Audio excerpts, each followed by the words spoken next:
آپ بھی اندازہ لگائیں کہ یہاں پہ اللہ نے ان کی کوئی نیک عمل کا ذکر نہیں کیا کہ وہ بہت نماز پرہیزگار تھے، دیندار تھے،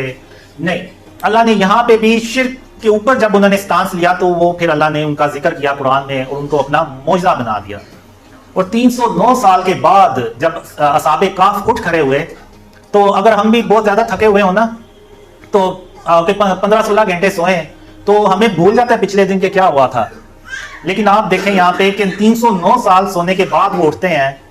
اور وہ اٹھتے ہیں تو سب سے پہلے ہی یہ کہتے ہیں کہ بے شک ہمارا پروردگار آسمان اور زمین کا مالک ہے، اور اس کے سوا ہم کسی کو معبود سمجھ کر نہیں پکاریں گے، اور اگر ہم نے ایسا کبھی کیا تو ہم بے عقلی کی بات کریں گے. اور ان لوگوں نے اللہ کے سوا اور معبودوں کو بنا لیا ہے، اور یہ ان کے بارے میں کھلی دلیل کیوں نہیں لاتے؟ یہ ان کے پاس کوئی دلیل نہیں ہوتی سوائے اس کے کہ کیونکہ ہمارے باپ دادا ان کو پوچھتے آئے تو اس لیے ہم بھی پوچھ لیں گے،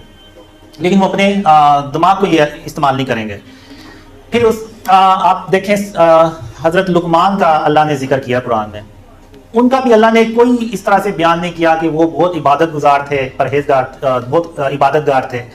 وہاں بھی اللہ نے ان کی جو کوالٹی بیان کی تو وہ یہی بیان کی شرک کے اوپر، اور انہوں نے اپنے بیٹے سے کہا کہ شرک کبھی مت کرنا، شرک تو بہت بڑا ظلم ہے، ان الشرک لظلم عظیم. اور یہی بات اللہ کو پسند آئی اور اللہ نے سورہ یعنی ان کے نام سے پوری سورت اتار دی، یعنی سورہ لقمان کے نام سے پوری سورت اتار دی. تو یہ اگر ہم دیکھیں تو قرآن میں اللہ نے واضح طور پہ بیان کیا ہوا ہے کہ جس نے بھی شرک پہ زیادہ سخت سٹانس لیا، زیادہ اپنے آپ کو شرک اور اس کی اقسام سے بچایا، تو اللہ نے ان کو اتنا ہی بڑا درجہ عطا فرمایا.